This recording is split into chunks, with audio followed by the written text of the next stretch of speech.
Saya Badriah, pengawas SMA dari Cabang Dinas Pendidikan Wilayah 6 Provinsi Jawa Barat. Pengawas sekolah dengan perannya sebagai pendamping memiliki peluang yang besar untuk turut serta dalam meningkatkan capaian hasil belajar pada sekolah dampingannya. Pada video ini, saya akan berbagi praktik baik bagaimana saya melakukan pendampingan kepada kepala sekolah dan guru pada komunitas belajar yang mengedepankan bahwa sekolah sebagai learning organization, yaitu sekolah sebagai tempat bagi semua warga sekolah untuk belajar. Dengan kata lain, pengawas sekolah, kepala sekolah, dan guru semuanya secara sejajar dan bersikap kolegalitas belajar pada komunitas belajar. Atau bagaimana egalitarianisme peran pengawas pada pendampingan komunitas belajar saya terapkan pada sekolah dampingan.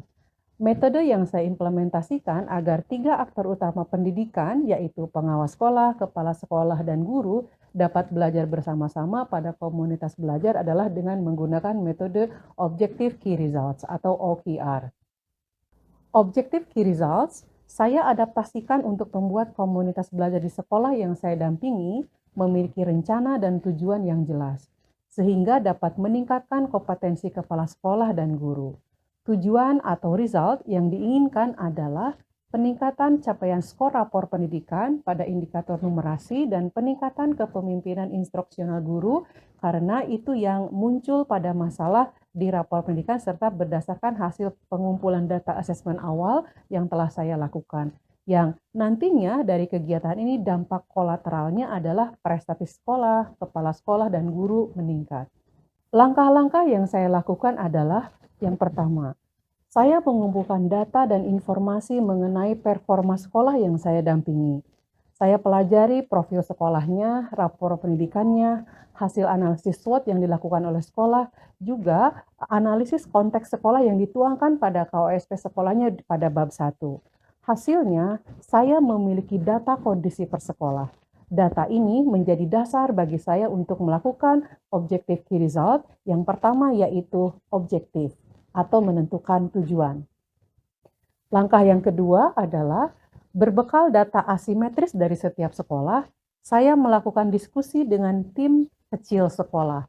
Saya bersama kepala sekolah dan guru beserta tim mengidentifikasi masalah real yang dihadapi oleh sekolah dan masalah-masalah yang dipikirkan oleh sekolah, dan saya dampingkan, saya sandingkan dengan hasil analisis yang saya peroleh dari analisis yang saya lakukan. Kemudian saya bersama tim tersebut memikirkan bersama apa prioritas masalah yang akan diselesaikan terlebih dahulu dan dipikirkan pula bersama strategi apa yang akan digunakan. Selanjutnya, saya bersama kepala sekolah dan guru yang ada pada tim tersebut menyepakati prioritas masalah mana yang akan diselesaikan terlebih dahulu. Kemudian saya menanyakan, apa yang paling penting diselesaikan dalam 3 bulan atau 6 bulan ini? Pada objektif key result, sangat penting menetapkan tujuan, kapan tujuan itu bisa dicapai dan masalah mana yang harus didahulukan terlebih dahulu. Kemudian setelah itu dilakukan, sekolah menyepakati penyelesaian masalah prioritas yang akan diselesaikan dalam 6 bulan. Nah, dari hasil tim kecil ini, kemudian dikomunikasikan kepada seluruh warga sekolah. Setelah seluruh warga sekolah mengetahui bahwa akan ada tujuan baru yang akan mereka capai dalam 6 bulan, tetapi etapenya dipotong per 3 bulan, maka langkah yang keempat adalah kita menyepakati bagaimana kepala sekolah dan guru itu dapat meningkatkan kepemimpinan instruksionalnya sehingga capaian skor numerasi pada rapor pendidikan itu meningkat dan dengan sendirinya kemampuan instruksional guru juga meningkat. Kesepakatan yang diperoleh adalah bahwa guru bersedia menggunakan 1 jam efektif mengajarnya untuk digunakan belajar pada komunitas belajar. Salah satunya adalah secara terencana mereka berlatih mengerjakan latihan-latihan yang ada pada platform Merdeka Mengajar. Kemudian mereka juga membaca literatur-literatur terkait bagaimana peningkatan pembelajaran, bagaimana peningkatan aktivasi kognisi pada murid, kemudian melakukan refleksi mengajar. Dan setelah itu disepakati, maka dibuatlah jadwal sesuai dengan kesiapan belajar pada jam mana dalam minimal 1 minggu sekali mereka melakukan belajar di komunitas belajar. Selanjutnya langkah kelima, karena komunitas belajar itu dijadikan sebagai sarana untuk mencapai tujuan, maka saya meminta kepada sekolah agar melakukan evaluasi diri kesiapan komunitas belajarnya itu sendiri terlebih dahulu. Dari hasil evaluasi diri, diketahui bahwa sekolah itu sudah siap, maka selanjutnya saya masuk ke langkah yang keenam, yaitu menyusun program kegiatan dan jadwal pelaksanaan peningkatan kepemimpinan instruksional guru di komunitas belajar sesuai dengan waktu yang tadi telah disepakati oleh para guru. Kemudian para guru itu membuat jadwal masing-masing, sementara untuk apa yang akan dipelajari didiskusikan di langkah yang berikutnya. Pada langkah yang keenam, yaitu para guru menuliskan secara rinci apa yang akan dia laksanakan sehingga tujuan dari OKR ini, ya, objektif yang pertama itu jelas mau apa dan bagaimana dalam waktu 6 bulan. Untuk pelaksanaannya di langkah yang keenam itu adalah adanya pengecekan atau pemonitoringan secara rutin. Saya melakukan monitoring dan pengecekan itu secara mingguan untuk para guru. Assalamualaikum warahmatullahi wabarakatuh. Waalaikumsalam warahmatullahi wabarakatuh. Terima kasih atas kehadirannya. Ini adalah kegiatan komunitas belajar. Apa nama komunitas belajar kita? Komunitas Belajar Semangat Juara. Bu Neng, sudah sampai mana Bu Neng? Oke Miss, terima kasih. Saat ini di PMM saya sedang mengerjakan topik 3 modul 2. Oke, baik Bu Windy. Kalau saya baru topik 2 Miss tentang Merdeka Belajar, tapi baru 2 modul dari 6 modul. Oke, luar biasa ya. Apakah ada hambatan dalam berkomunitas belajar ini, Ibu-ibu? Bu Neng, silahkan. Terima kasih Miss. Alhamdulillah sejauh ini saya bisa mengerjakannya. Tentunya hal ini karena atas bimbingan dan juga arahan dari penguas pembina. Jadi kalaupun ada hambatan relatif bisa diatasi. Oke, terima kasih. Sehingga setiap minggu saya bisa mengetahui apa saja yang mereka lakukan, apa kesulitan yang mereka hadapi, apa keberhasilan yang telah mereka lalui. Kemudian dari laporan-laporan tersebut, performa guru itu kemudian saya catat untuk mengukur kemajuan atau seberapa jauh atau seberapa dekat mereka dari tujuan yang sudah kita sepakati bersama.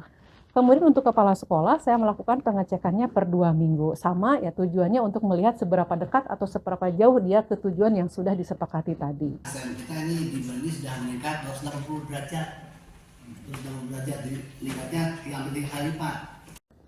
Dengan memiliki key result ini, maka pada saat komunitas belajar itu dilaksanakan di sekolah, kepala sekolah, pengawas sekolah, dan guru itu menjadi sejajar ya, dalam hal ini semuanya sama-sama belajar. Maka bisa disampaikan bahwa dampak dari pendampingan yang saya lakukan secara egaliter ini dengan menekankan kepada tujuan atau objektif key result-nya itu, maka hasilnya seperti berikut.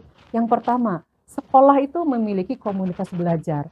Dan yang kedua, komunitas belajarnya itu sendiri jelas, dia memiliki program, memiliki rencana kegiatan yang jelas, gurunya kapan belajar, apa yang akan dipelajari, dan seterusnya.